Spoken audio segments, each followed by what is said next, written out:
obviously, comfortable ka sa stage, no? Matagal ka na bang lumalabas sa entablado? Yeah, well, since the early 80s. Bago ako naging artista talaga, naging dancer ako.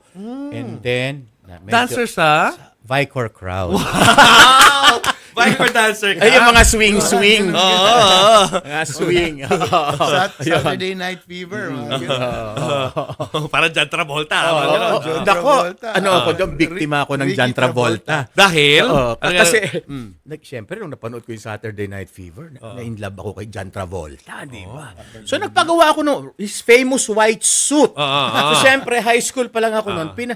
Pinag-ipunan ko, pantalon muna. Polo muna.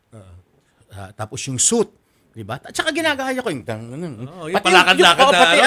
pati yung kwintas hiniram ko sa barkada ko, yung Tapos tapos pupunta na ako ng Where Else kasi doon yung doon yung yun ang in-thing nung araw sa Intercom, Where Else disco, di ba?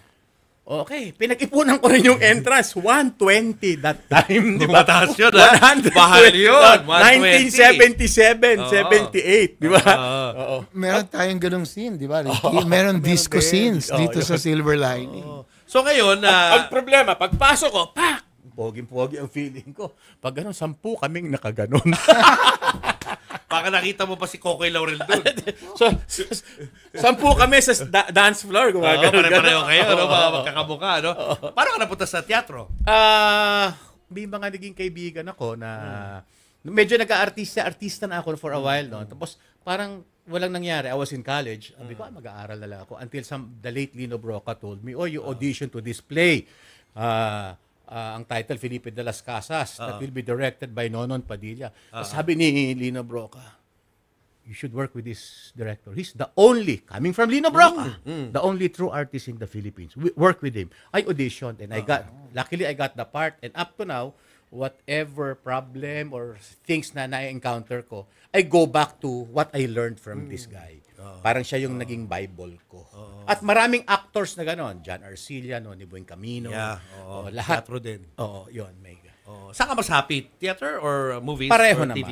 Pareho lang. Of course, I earn more sa TV at saka sa movies. But theater is passion, no? Passion. Tapos yung tawag nga namin, food for the soul. Bumabalik kami kumbaga sa kotse, di ba? Pagka masyado ka ng gamit na gamit, babalik ka dito for tune-up, for repairs, for So go back to the basics. Right. Even Hollywood actors do that. Yes. Now may place sa Broadway si Robert Downey Jr. Ganun talagang hinahanap din ng mga artista talaga yan eh. Meron yung play, Julius, sa Broadway, si Daniel Craig at saka yung wife niya. Yes. Tatlo lang sila, buong play. Tapos memoryado nila yung script at saka enjoy sila dun sa And you know what's ngayon, ang maganda ngayon, buhay na buhay ang teatro, sad to say, happy and sad. Kasi yung pelikula namimili siya ng mag-hit. Marami naman. Gumaganda na rin, pero yung Philippine theater booming. Almost all plays. At saka ang mahal ng may kamahalan din ang theater, 'di ba? Nasa 500, 1,000, 1,500 depende. But all the shows, lahat jam-pack, lahat. Katulad yung mga Rock of Ages. Tapos ngayon, yung sa PETA, One More Chance. Di ba, 100 performances na. Di ba, yung mga Grace, yung lahat. Puro hit. Tuwing nanonood kami, punong-puno. Ang mahal pa, makakareklamo ko ba? But, once you're inside the theater, pag iba black experience out, live, magic na kinikilabutan ako. Masarap mo kakwentuhan, Ricky. Magbablog pa tayo, ha? Tuloy natin ang kwentuhan yan. Anyway, invite nyo na yung mga viewers natin sa inyong play. Go ahead, Ricky, ikaw muna. Yeah, sa ating mga kapatid, mga kapamilya, kapuso, lahat tayo dyan. Sana po abangan ninyo ang aming musical play entitled Silver Lining Redux. Lalabas po ito sa RCBC Plaza sa Carlos P.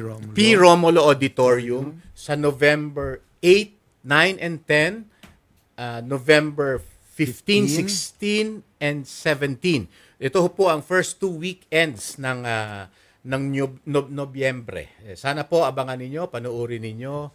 At Sir Jack? Yeah, and sa Saturday, November 9, merong matinee, 3 o'clock, at saka may 8 o'clock.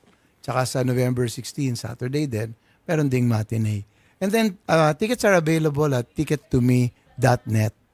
Mga magkano tickets, more or less? Ano Anong yan range? may I think 1, 2, 3, 4. Tapos yung VIP talaga is 5K. So, well, there's a price for everyone, no? Even for, students and all that. Pwede so, ba sponsor yan yung buong ano? Yes. Pwede. Yes, Oo, yes, diba? yung mga show, no? Ganon.